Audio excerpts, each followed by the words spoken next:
అందరికీ నమస్కారం. Welcome to prime nine desk analysis. నేను రాజు. లిక్కర్ స్కామ్కి సంబంధించి తాజాగా కొన్ని కొత్త పేర్లు బయటకు వస్తున్నాయి. అందులో సజ్జల భార్గవ రెడ్డి పేరు కూడా బయటకు వచ్చింది. సజ్జల భార్గవ రెడ్డి ప్రద్యుమ్న అనేటటువంటి ఒక వ్యక్తితోటి కలిసి ఒక సంస్థని ఏర్పాటు చేశారని చెప్పేసి, ఆ సంస్థ ద్వారా మనీ రూటింగ్ జరిగి ఉండవచ్చు అని చెప్పేసి రకరకాలైనటువంటి విమర్శలు, ఆరోపణలు వ్యక్తమవుతున్నాయి. దీని మీద నిన్న సజ్జల రామకృష్ణారెడ్డి గారు వచ్చేసి తన కొడుక్కి ఈ లిక్కర్ స్కామ్కి ఏం సంబంధం లేదు, కావాలని చెప్పేసి బురదలేటటువంటి ప్రయత్నం చేస్తున్నారు. వీళ్ళు పెట్టినటువంటి ఆ కంపెనీ ఏదైతే ఉందో ఆ కంపెనీకి కనీసం బ్యాంక్ అకౌంట్ కూడా లేదు. మరి అలాంటి సంస్థ ద్వారా ఏ విధంగా మనీ రూటింగ్ జరిగిందో తెలియడం లేదు, కావాలని చెప్పేసి వీళ్ళు ఈ మాట అంటూనే అక్కడ జూనియర్ ఎన్టీఆర్ పేరు కూడా బయట జరిగింది. ఎవరైతే ఈ ప్రద్యుమ్న ఉన్నాడో, ప్రద్యుమ్న ఆయన స్టూడియోకి సంబంధించిన ఒక ఛానల్ నడిపేవాడు. అంతేకాకుండా నార్నే నెట్వర్క్స్ ప్రైవేట్ లిమిటెడ్కి సంబంధించి దాంట్లో ఒక డైరెక్టర్గా ఉన్నాడు. మరి అలాంటి వ్యక్తి నార్నే శ్రీనివాసరావుకి బంధువు. సో నార్నే శ్రీనివాసరావుకి బంధువు కాబట్టి జూనియర్ ఎన్టీఆర్కి కూడా ఆయన కావాల్సినటువంటి వ్యక్తి అనేటటువంటి అంశాలను, రకరకాల అంశాలను ఆయన చెప్పినటువంటి పరిస్థితి. సరే, వీటన్నిటి మీద కూడా ఒకసారి మనం చూసే ముందు అసలు నిన్న సజ్జల రామకృష్ణారెడ్డి గారు ఏం మాట్లాడారు, సజ్జల భార్గవ్కి సంబంధించి ఈ కంపెనీ ఏదైతే ఉందో కంపెనీకి సంబంధించి ఆయన చెప్పినటువంటి మాటలేంటి, అలాగే జూనియర్ ఎన్టీఆర్కి సంబంధించి ఆయన ఆ పేరుని ఎందుకు తీసుకొచ్చాడు, ఎవరెవరికి లింక్ పెట్టాడు అనేది ఒకసారి ఆయన ఏం మాట్లాడాడో చూసి తర్వాత మళ్ళీ మనకు అటెండ్ చేద్దాం. ఒకసారి ఆ వీడియో చూడండి. ఈరోజు ఏదైతే వాళ్ళు మెన్షన్ చేసిన భీమ్ ఏదో కంపెనీ అన్నారు, ఆ కంపెనీకి అసలు అకౌంట్ అనేది లేదు, బ్యాంక్ అకౌంట్ లేదు, బ్యాంక్ అకౌంటే లేదు, transactions nil. That was an intention. Activity ఏదైనా చేయాలనుకొని కంపెనీ ఫామ్ చేశారు తప్ప ఎలాంటి యాక్టివిటీ లేదు.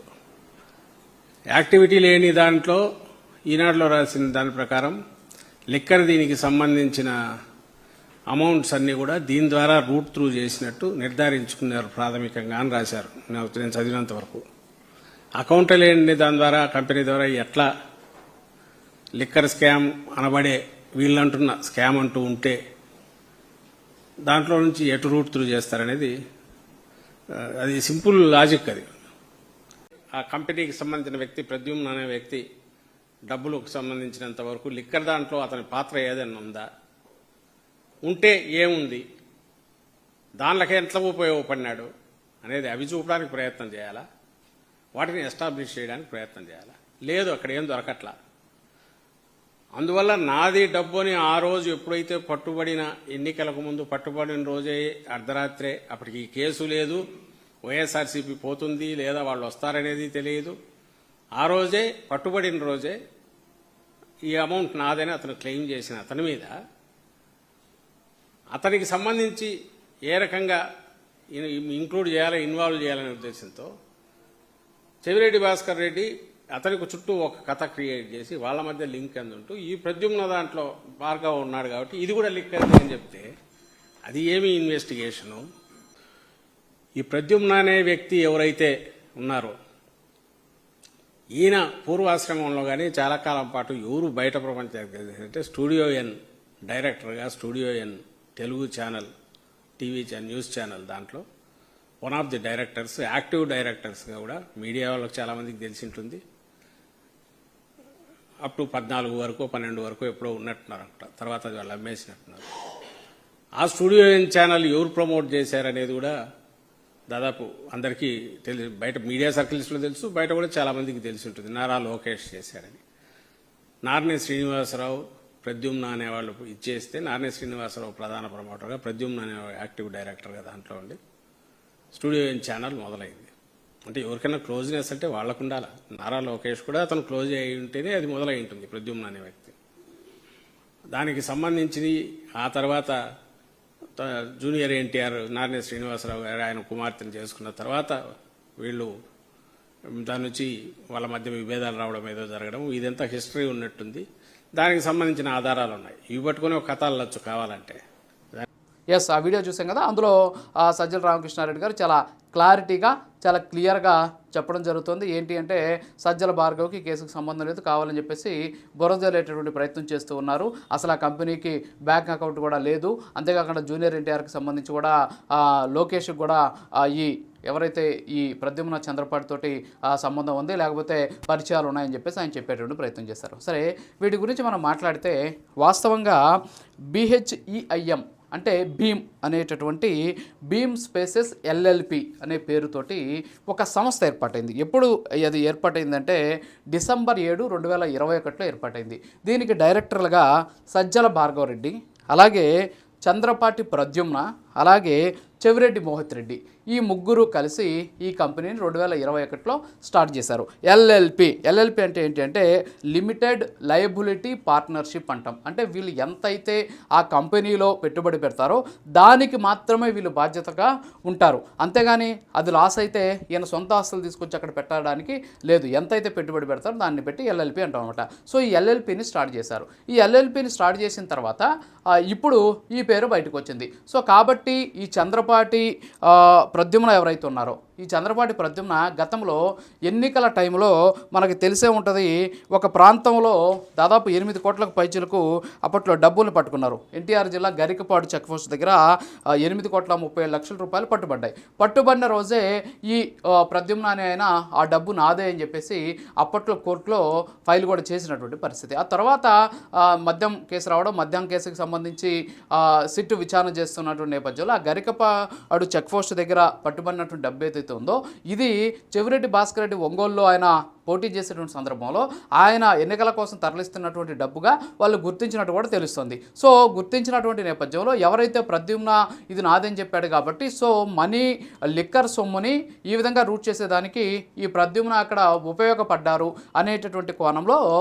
సిట్ అధికారులు తీగలాగితే ఈ కంపెనీకి సంబంధించినటువంటి వ్యవహారం బయటపడింది. ఈ కంపెనీలో మాకేం సంబంధం లేదు, ప్రద్యుమ్న చంద్రపాటి ఏదో ఒక కార్యక్రమం చేయాలనుకున్నారు, లేకపోతే ఏదో కంపెనీ పెట్టాలనుకున్నారు కాబట్టి ఆ కంపెనీ పెట్టే క్రమంలో లేదా ముగ్గురు కలిసి చేశారు, కానీ అదే వర్కౌట్ కాలేదు అని చెప్పేసి సజ్జల రామకృష్ణారెడ్డి గారు నిన్న మాట్లాడారు. అయితే ఇక్కడ తెలుసుకోవాల్సినటువంటి విషయం ఏంటంటే నాకు బాగా గుర్తుంది 2020లో అనుకుంటా, 2022లో అంటే ఈ కంపెనీ పెట్టింది 2021 డిసెంబర్లో అయితే 2022లో ఈ కంపెనీకి సంబంధించి ఎస్పెషల్లీ ఒక విషయం బయటకు వచ్చింది. ఏంటి అంటే ఈ కంపెనీకి సంబంధించి తిరుపతిలో ఒక సంస్థను ఏర్పాటు చేశారు, రైట్ టైమ్స్ అనేటటువంటి ఒక మీడియా సంస్థ. అంతేకాకుండా ఈషా అనేటటువంటి ఒక డెవలపర్స్కి సంబంధించినటువంటి ఒక సంస్థని ఇక్కడ ఏర్పాటు చేయడం జరిగింది. ఈ ఏర్పాటు చేసినటువంటి కార్యక్రమానికి ప్రద్యుమ్న చంద్రపాటితో పాటు అప్పట్లో ఒక స్వామీజీ కార్యక్రమానికి హాజరయ్యాడు.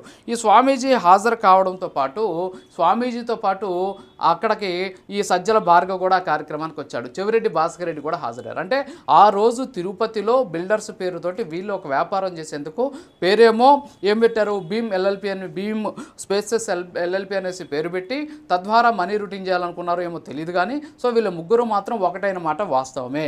అప్పుడు ఇక్కడ జరిగినటువంటి కార్యక్రమంలో ఆ ముగ్గురు కూడా హాజరైనటువంటి పరిస్థితి. ప్రద్యుమ్న ఏమో మేనేజింగ్ డైరెక్టర్గా ఉంటూ ఈ కార్యక్రమాన్ని చేశారు. తర్వాత వచ్చేసి ఆ రోజు జరిగినటువంటి ఆ కార్యక్రమానికి సజ్జల భార్గవ్ వచ్చాడు. అంతేకాకుండా చెవిరెడ్డి భాస్కర్ రెడ్డి కూడా అక్కడ ఉన్నటువంటి పరిస్థితి. అదే రోజు ఆ రైట్ టైమ్స్కి సంబంధించినటువంటి ఒక మీడియా సంస్థ, అంటే ఒక యూట్యూబ్ ఛానల్, దాన్ని స్టార్ట్ చేయడంతో పాటు అదే రోజు ఈషా ఇన్ఫ్రా సంబంధించినటువంటి హౌసింగ్కి సంబంధించిన ఒక బ్రోచర్ను కూడా రిలీజ్ చేసినటువంటి పరిస్థితి. అంటే వీళ్ళు ముగ్గురు ఒకటే అనే దానికి ఇక్కడ పక్కా ఆధారాలు ఉన్నాయి. ఇక సజ్జల రామకృష్ణారెడ్డి గారు చెప్పినట్టు అసలు బ్యాంక్ అకౌంటే ఓపెన్ చేసేటటువంటి పరిస్థితి లేనప్పుడు ఇలా ముగ్గురు కలిసి ఒక సంస్థను ఎందుకు ఏర్పాటు చేశారు అనేది నిజంగా $1 బిలియన్ ప్రశ్న. అంటే ఇదంతా కూడా బట్టి చూస్తూ ఉంటే చెవిరెడ్డి భాస్కర్ రెడ్డే ఈ వ్యవహారం మొత్తంలో కూడా మనీ రూటింగ్ చేశారు. ఈ మనీ రూటింగ్ చేసేటువంటి సందర్భంలో కొన్ని షెల్ కంపెనీలను ఏర్పాటు చేశారు. ఈ షెల్ కంపెనీల జాబితాలోకే ఈ భీమ్ స్పేసెస్ ఎల్ఎల్పి అనే దాన్ని పెట్టారు.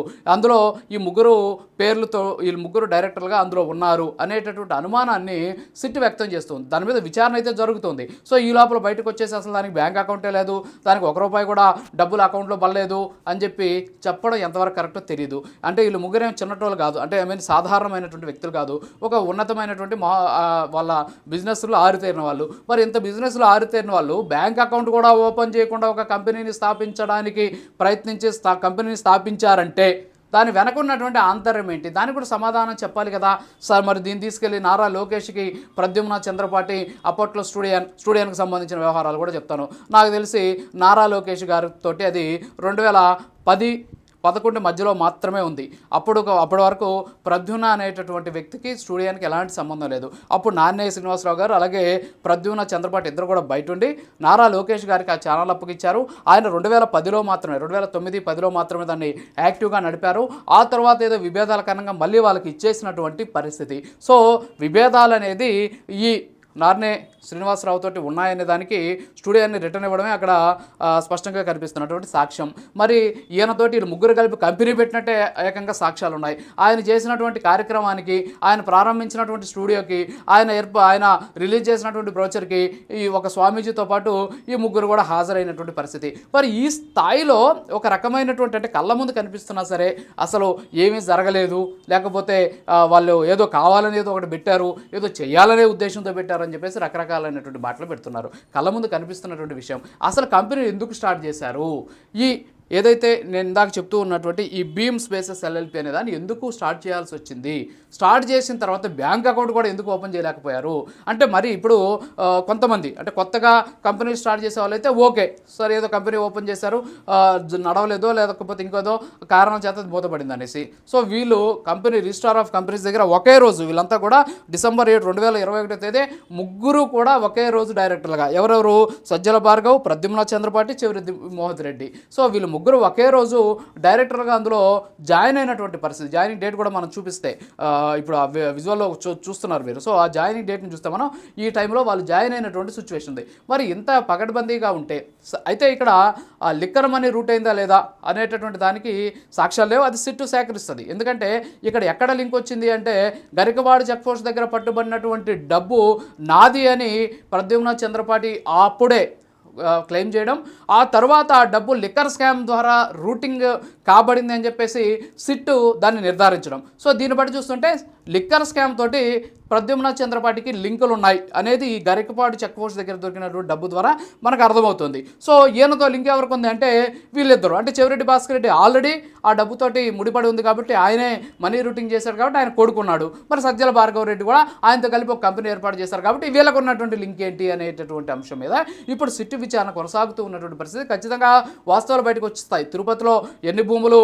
వీళ్ళ ముగ్గురు ఆధ్వర్యంలో ఎన్ని భూములు తీసుకున్నారు, ఎంత భూములు రిజిస్ట్రేషన్ చేశారు, రోడ్లు నిర్మాణానికి సంబంధించి ఎందుకు అంత పెద్ద రోడ్ల నిర్మాణాలు ఏర్పాటు చేశారు, అంతేకాకుండా 22A జాబితాలో ఉన్నటువంటి భూములు ఏ విధంగా తొలగించారు, 22A జాబితాలో ఉన్నటువంటి భూములకి పర్మిషన్లు లేకుండా ఏ విధంగా భవనాలు కడుతూ ఉన్నారు, ఇప్పుడు అది ఈ లిక్కర్ స్కామ్కి సంబంధించినటువంటి ఒక రకమైన అంశం రావడంతో దాన్ని ఎవరి పేరు మీద ట్రాన్స్ఫర్ చేసి ఇవన్నీ కూడా సిట్టు విచారణలో బయటకు వస్తూ ఉన్నాయి. కానీ ఎవరు కూడా అన్ని సాక్ష్యాధారాలు ఉంటాయి.